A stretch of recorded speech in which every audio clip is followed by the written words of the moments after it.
without further ado, the man that sunk a Tiger Woods at the top of his game at Hazeltine in 2002, our commentator this evening. Welcome, Mr. Rich Beem. Thanks very much. So quickly, obviously thank you. Thank everybody for having me. Appreciate it.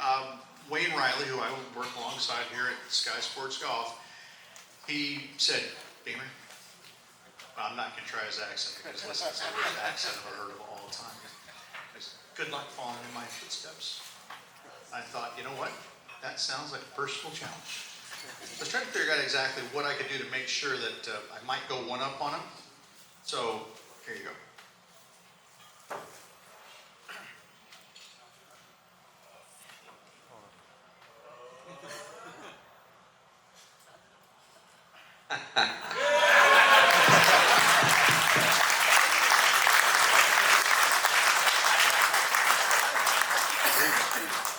Pretty sure he doesn't have one of these under his name. Well, it's safe to say that Wayne has been upstaged. Rich, welcome. Thank you very much for your time. We all really appreciate it. So let's well, before we talk about your career, let's talk about the reason why we're all here. The season opener. Obviously, we've had a bit of rain, which hasn't helped with the proceedings. But you know, from the washout today, what do you think? What do you think is going to end up happening here at Augusta? What do you think is going to unfold in the next couple of days? Do you think Brooks going to hold on? Right now, it seems to me like he's in total control of what he's doing with the golf ball. He looks comfortable. He looks confident. He looks like the Brooks Koepka that I've seen win 4 majors over the years. I know that there's been some other changes, throughout the years, and something with that Netflix series about a small little meltdown. I haven't seen it. Don't care to.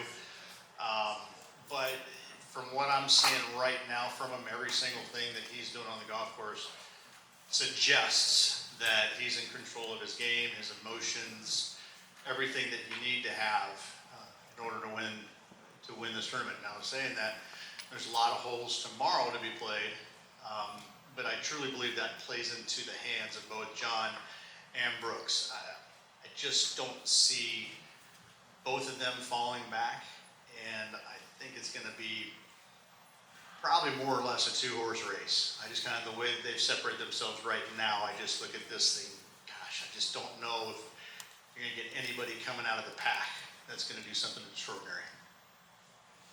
Yeah, I think for someone in the pack, as you say, to perhaps catch them, they're going to have to come back to the field, aren't they? They're really separating themselves. So you had 5 appearances at the Masters.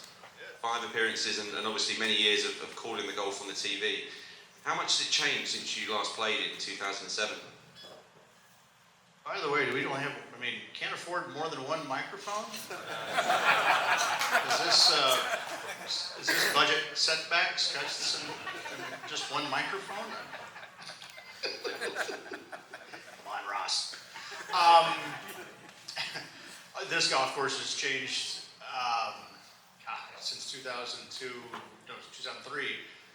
Just every single year, it just seems to, there's always something that seems to be different, bigger, better, faster, stronger, longer, and it's a golf course that they're always improving, always making a little bit better. They're refining it, tweaking it, and it's interesting because this golf course is only open up 8 months a year, maybe not even 7 months a year, and every year you come back and there's nothing that's out of place. There's something they do every single year that makes the experience not only for the players, but for all the patrons like y'all. I hate seeing patrons. Jesus Christ. I hate that, but I have to TV, so you guys are patrons tonight. Tomorrow you'll be fans, pals, buddies, what's not. But it's just a place you can't wait to get to and see, because watching it on TV is amazing. But as y'all know, watching it up close and personal, TV doesn't do it any justice. Yeah, it's good. Yeah, it's all right. It'll work. Yeah, it's a pretty good walk around there, isn't it? You say about the TV and it doesn't really do it justice. I think one thing from my first time ever going in is the elevation change, especially on the back 9. You just don't realise quite from 10T down to 12th green, it's hundreds of feet. It's not even those. I mean, even from, you tee off on one, you go down, and you go straight back up two, then you go straight down, and but soon you're back up on 4T, then you have to walk up and down. It is probably it's probably not. It is the hardest golf course to walk for these players all year long, and that's the reason why tomorrow's going to be so important for a couple of these guys, because it's going to take some, obviously, mental fortitude, but physical as well. They'll have a little bit of time, I think, in between once they finish their third rounds before they start their fourth rounds. And unfortunately, I'm going to guess, but excuse me, I'm thinking that they're probably not going to repair. I think you're going to kind of see everybody in the same groupings tomorrow. It kind of depends though on scores and how quickly they can get done. But I just don't see them being able to get them into twosomes tomorrow afternoon in time to turn it around. And kind of a side note on this one too. And one of the reasons why they probably keep the pairings the same, or potentially anyways, if they do go the reverse horseshoe off of 1 and 10, is the great champion Tiger Woods, 5-time champion here, and I know he's not playing well, and I don't know if anybody's seen the video as of late of what it looked like earlier, but he's in a lot of pain, and they're going to try and give him every ounce of time to regroup and hopefully finish 72 holes by tomorrow evening, no matter what he shoots. But it'll be interesting to see exactly what they come up with. But I would imagine they're going to kind of keep it kind of reverse horseshoe type feel. So you're going to still have a lot of golf all over the golf course instead of just off of number one, which I think is going to be great for the fans, patrons. Yeah, that's a really great point. So for the patrons, there's going to be a lot of golf out there early doors. You're going to have to hang around. So yeah, it's pros and cons, but yeah, that's a good thing for the patrons. Sorry. Rich, just into your playing career. So we just talked there about calling the golf on the TV, but you're most famous for playing, obviously, with the T-shirt. What were the early years like on the PGA Tour, and how did you get onto that particular tour itself? I got on the tour in 1999. It's so bizarre and so long that I won't bore you with all the details, but the one big detail was I was working as an assistant pro at El Paso Country Club in El Paso, Texas from 1996 to 1998.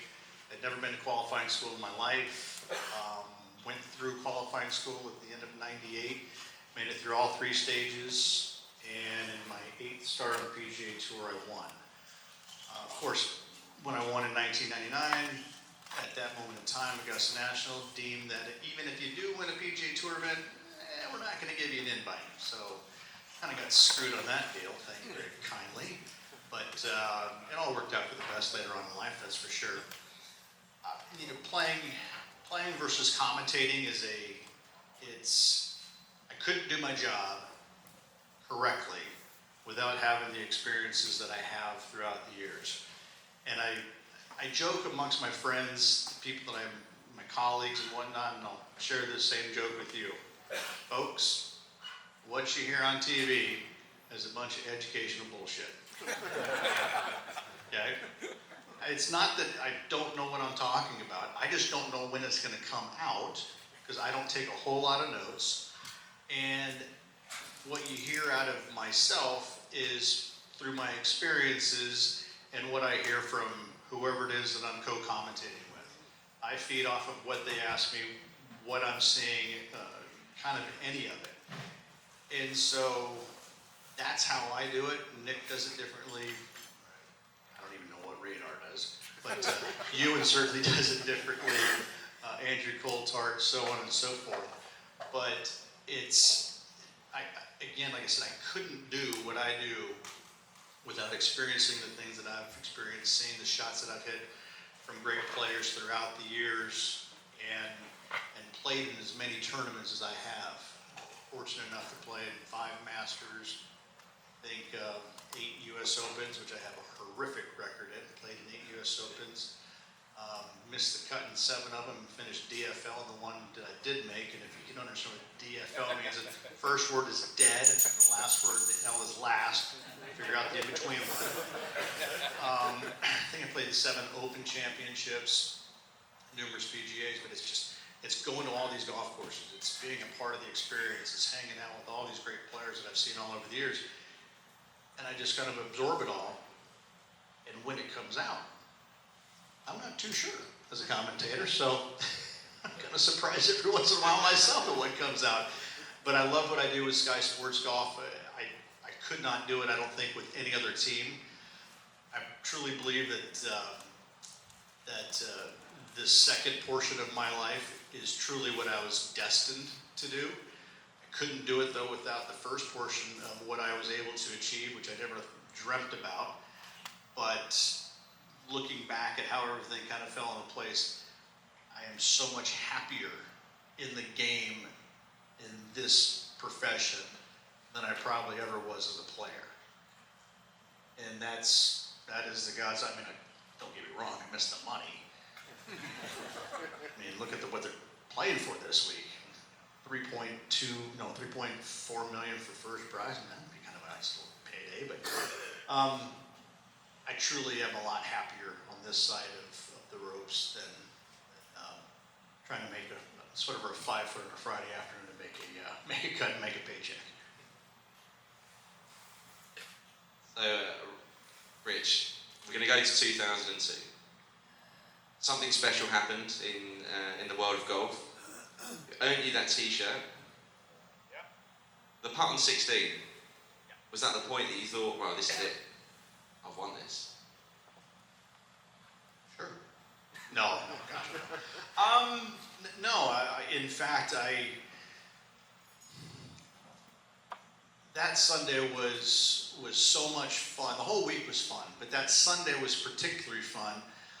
But the only reason it was fun is because I understood that it was going to be the most nervous I've ever been in my life, and I wasn't afraid of that. I was not afraid of being that nervous. Now, I'm sure you guys have stood on a tee box or played with your friends or played for a club championship, and I don't care what flight. Y'all have stood over a putt, a chip, a drive, whatever, and you've been ridiculously nervous. Anybody? Show of hands here. Okay? Now, here's the thing. I can promise you, that level of nervousness was probably the exact thing I was feeling, right? Because what it meant to you was exactly what it meant to me. It makes no difference. It's when you stand out there and you go through that level of nerves and you feel like you're gonna just have an out-of-body experience and you hate it and you're about to throw up and you're like, this sucks, this is supposed to be fun and enjoyable, this and that. Yep, that's what you want. And I think that's why we all play the game, too. I think that's why we enjoy it, because you want to go out there and challenge yourself. You want to see what you're kind of capable of on the inside. It's great going out there. I mean, don't get me wrong, I love going out and playing with Simon Hurd, knowing I'm going to just roll it for a lot of money. I mean, it's just like, it's not even, it's like clubbing baby seals, kind of free money stuff, right? You're welcome, buddy. But when you're out there playing, and it means something to you, that's what I loved to do. And so when I was out there on Sunday, I knew I was going to be nervous. I knew I was going to hate it. But I also knew that it was kind of fun, And so when I made the putt on 16, I didn't think that I was going to win necessarily, because I think that I went over to my caddy, and I looked at him and he goes, "How you doing, bro?"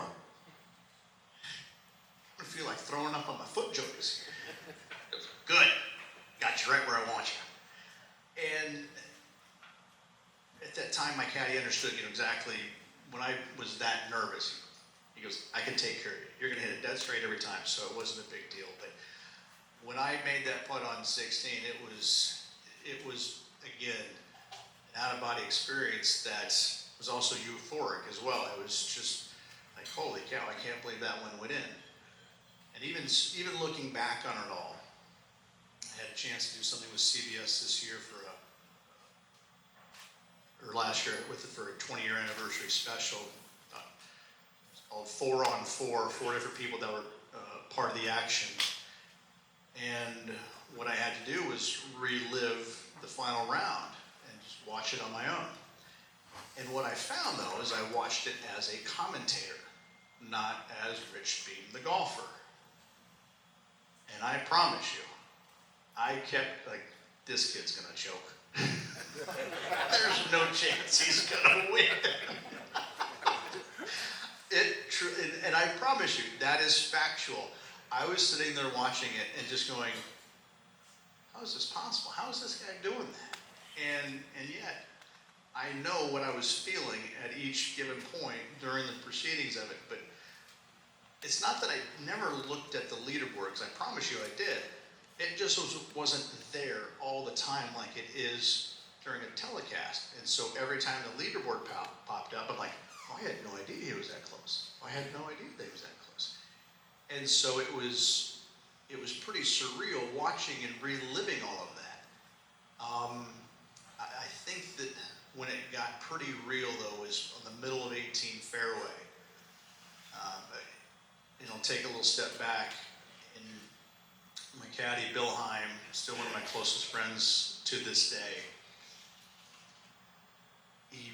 He's never pulled the head cover off my driver and handed it to me. That's just one of the things as a player that he's like, listen, I want to touch.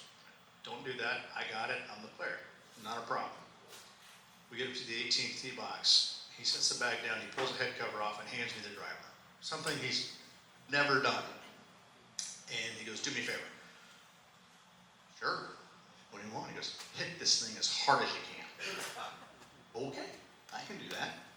He knew that I was going to be so nervous that if he told me what to do, I wouldn't think about what I should do. I listened to what he told me to do, and I rifled it right down the 18th fairway, the longest drive of the day. And we walked down there, and that's when it got real. That's when I got so ridiculously nervous. I'm like, I might actually do this. Because I don't, like I said, vomit on my foot joints. Good job the shoes were free. That's exactly. Rich, we've got a very big year of golf ahead of us with the Ryder Cup, the Solheim Cup, and obviously we're just experiencing the... Is the Ryder Cup still going on? I mean, I figured after we won by, like, what did we win by last year? Like 600 points? Oh, wait, oh, stop. You guys have been kicking our asses for the last 20 years. I'm going to dig my digs in them when I can. As I was saying, it's a big year for golf with obviously the Ryder Cup and the Solheim Cup back-to-back weeks. Do you think the impact of another tour that's come around is really going to affect the strength of the teams? I think that it will on both sides. Sure. I think that if you look at the Live Tour, yeah, you've got Dustin Johnson, our leader this week, Brooks Koepka. I'm just kind of blanking on some names right about now, but you guys also leading points winner on the European side. Sergio Garcia, natural team leader. Thomas Peters, who would have been a massive asset, I think, for the European side.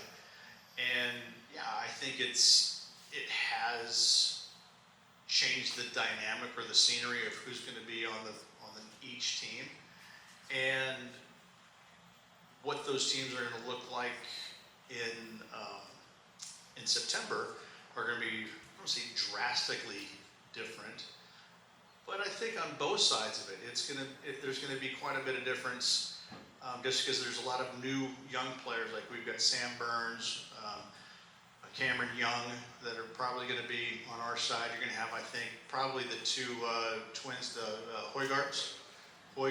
I would be shocked if both of them aren't on the European side, because I think to have brothers out there playing alongside one another as teammates, I think that could be a seriously formidable team. Just because they know each other so well that it doesn't matter who they go up against. I think they'd be hard to beat. And the one thing about the Ryder Cup that is beautiful is that in most instances, at least on paper, heavily favored the American side, as we've heard before. You only need one day, one match, take the other guys down. And I think the Hoygaards would be one of those teams that would have a seriously good chance against anybody that we threw against, even like Patrick Cantley and Xander Schauffele, best buddies, obviously both top 10 in the world, but it doesn't matter. Top 10 in the world and everything else goes out the window once you tee it up in the Ryder Cup. We've seen it before with like Tiger, for example. He didn't have the greatest record at the Ryder Cup, but obviously one of the greatest of all time. Just with obviously what we mentioned on there, the Live Tour. Do you think there'll be the happy medium between the two? Do you think they'll ever come to an agreement where they can share the players, let them play where they want, as long as it doesn't conflict with the schedules? No. to be fairly blunt, no, I don't. And I say that in not really a disparaging way, because I know a lot of the guys on the Live Tour. In fact, when Charles Howell won, I reached out to him and congratulated him. He won in Mayakoba earlier this year. I mean, nobody saw it, obviously, but I read about it. But it's not that any of the friendships have changed. It's just kind of the dynamic of where they're playing. And as a member of the tour since 1999, I'm in Fred Couples' corner when he says, listen, just don't disparage my tour that I've been a part of for 43 years, that's given me so much, just because you went and collected a paycheck. And he doesn't have a whole lot against anybody. Just don't say anything bad about the entity that not only has given me everything, but also if you look at the players on tour who are trying to sue the PGA Tour, well, I'm sorry. Sorry it was so bad on the PGA Tour playing for, $5 million, $6 million, $8 million a year or a week. And gosh, flying on those airplanes back privately must have just been horrific.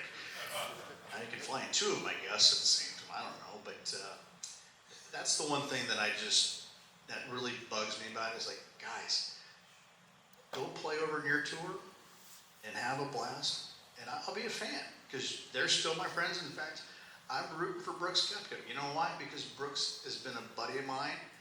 He's been kind to me. I get along with him, and if he wins, I still think it's great for him. I think it's still good for the game, because now you have somebody else that's active, that has the chance to complete the career Grand Slam. Are we going to admonish him and put him into a cancel culture because he wasn't feeling good about himself for a few years and really kind of thought that he lost his game and took a check to basically kind of save himself a little bit because he thought he hit a panic button? I don't think so. I mean, he won those 4 majors in fantastic fashion. If he goes out and wins this week, he's going to be the Masters champion forever, Masters champion forever, and he can go to Hoylake and complete the career Grand Slam. Can't take any of those away from him. He went out there and flat out earned it. Just because he's doing something else, we all of a sudden hate him?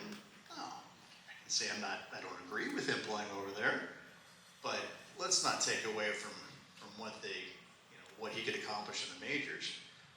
Now, when he wins over there in that other tour, that Live Tour, I don't really give a shit, to be fair.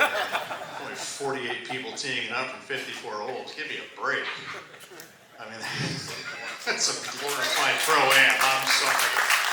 Just don't agree with what that is. But if he wins the Masters, that's kind of a big deal. It would be a little bit different winning here than a crooked cat, wouldn't it? It's a bit of a change of scenery. Orange County National is There's nothing really national about Orange County. Just on to what you're doing currently, obviously the punditry. What's your favourite part of actually doing the chatting through the golf and the commentary? You're so recognisable now, being on Sky Sports. I'm sure everyone in the room knows who you are as well, and heard you on the TV. I always find it quite insightful when you're on Sky. So that's one good thing, I suppose. But yeah, what's the best bit for you about doing the punditry? Cash. Paycheck, living. Sorry about that. Sorry about the snort that is. The best thing about it is obviously staying active in the game, and again, this has given me so much. And as I said earlier, this is my second life. My first life was amazing, but my first life provided me the opportunity to do this, and this is hands down so much. I think it's more fulfilling because I get to actually stop and smell the roses and interact with people that I probably could have interacted with years and years ago. But when you're a player, you have to have a certain focus. You have to be kind of selfish would be a very good word that I would describe. And to be a great player, you have to be all kinds of selfish. And I never considered myself a selfish player. I had to become, or selfish person, but I had to become one in order to play at the highest level. And I think that was also something that I didn't like about what I did. It wasn't that fulfilling. It wasn't that fun. Met a ton of people, a ton of friends throughout the years. But I also know that I probably brushed off a lot of people. I probably rubbed a lot of people the wrong way and upset people, not meaning to or wanting to, but that's just kind of how it is when you have to be this certain focus and personality. Now I get to say hi to everybody, and it's fun. I mean, I love being everybody's guest and coming up here, talking to y'all, sharing my stories about what I've been able to accomplish, about what has been impactful in my life, and talk about the fun things that I've seen throughout this entire journey. The greatest thing that I think I've gotten out of commentary is the friendships of people that I work with along Sky Sports. Every once in a while, I'll kind of catch myself thinking about, God, man, it'd be so good to be a player again right now. And then I'd think to myself, if I were out playing, I never would have had all the laughs, the shits and giggles, like fall down the floor laughing out loud. Might have been a little drunk when I fell down the floor, but laughing out loud with Coulthard, with Doherty, with Radar, with you, and with Sarah Sturck, Henny, Tim Barter, whose hair never moves in the wind. I mean, I wouldn't have gotten to know these people. Boxy. The list goes on and on of people that have Mark Rowe. Jesus, what a mental basket case that guy is. I just have gotten to know everybody on such a cool level. And if I never would have given up golf, or not given up, moved into this position, I never would have met him. And that, to me, would have been a tragedy. That, to me, I can't imagine my life not knowing these dudes, because they make my life so much fun. And because of all that, I mean, that's the joy that I get every single day going into work. It's not always joyful, going in tomorrow morning, 5 a.m., out of the house by probably about 6:15, 6:30, and sometimes it's like herding cats, get them out the door. It's like, boys, come on, we got to get out of here. But it's, at the end of the day, we can all just kind of sit back, relax, and just have a great big giggle and laugh. Like, that was a lot of fun.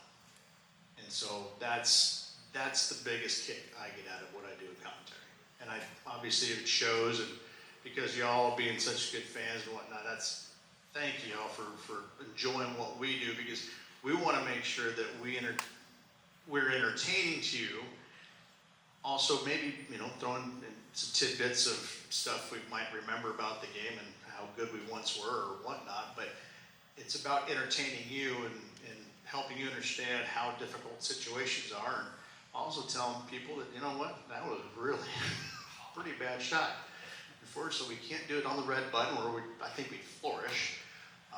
If we could interject a few more adjectives and verbs and things like that, call for words, just like it's calling. But I think that we do a damn good job of it, notwithstanding. And again, I would never want to do this job without these guys. Good, great insight there. Yeah, I think that deserves it. That's fantastic. It's extremely entertaining, and that's it's a really great way to transition from playing into commentary and staying in the sport, which we all love as well. Last question for you, Rich, before I let you go. We asked Wayne this last night. What would be, no, don't worry, what would be your dream four ball? Doesn't have to be golfers. I think I answered this question last year, and I'm going to stick with the same guys that I did last year. And it'll probably be the same way going forward forever, every day. Might try and throw my son in there, but not right now. He's up in college having way too much piss on him. Anybody else have kids in college right here? Aren't they expensive, little bastards? If you'd have known how much it's going to cost to put your kids through school, you said, you know what, sweetie? How about we just invested in something else and go have fun for a few years? No, I'm kidding. Could not imagine life without my kid. Well, I could, but no, anyways. My dream four ball would be my dad, my granddad, and Ben Hogan. And the reason why I picked those three, I think the first two are fairly obvious. I remember playing golf as, little small kid like this. My granddad, I could still see his face, his little round glasses, his little white flat top that he had since I could even remember what he looked like. And just played golf with him as a kid, and I just loved every second of it. He just always smiled. He lived life to the fullest and was just awesome. And then my dad was a little cranky, not gonna lie. He was a little more focused in life, and but they both had a passion for the game of golf. And my granddad taught my dad the game of golf, which in turn obviously taught me. And their biggest hero in golf was Hogan. And they kept talking about Hogan. I can't remember a conversation where they were sitting down and not having a conversation about golf when Hogan's name did not show up. But that's not really why I picked them, or picked Hogan, is because those guys, my granddad and my dad, were world-class smokers, right? Every time, they smoked so cool, like a lot, right? Ben Hogan was always world-class smoker. So three world-class smokers, one world-class golfer, and Ben Hogan. I'm willing to bet my granddad and dad could take down Hogan like 3-2 when it comes to smoking. And I want to see it. That's truly the reason why, because they all were the coolest smokers I've ever seen. Great, I'm talking about something that everybody forbids these days. Start smoking, you suck. It's terrible. You're all gonna die. Yeah, we're gonna die anyway, so. Rich, that was hilarious, and thank you so much for your time. Everyone, please put your hands together for Mr. Rich Beem. Thank you. Really appreciate it. Thank you.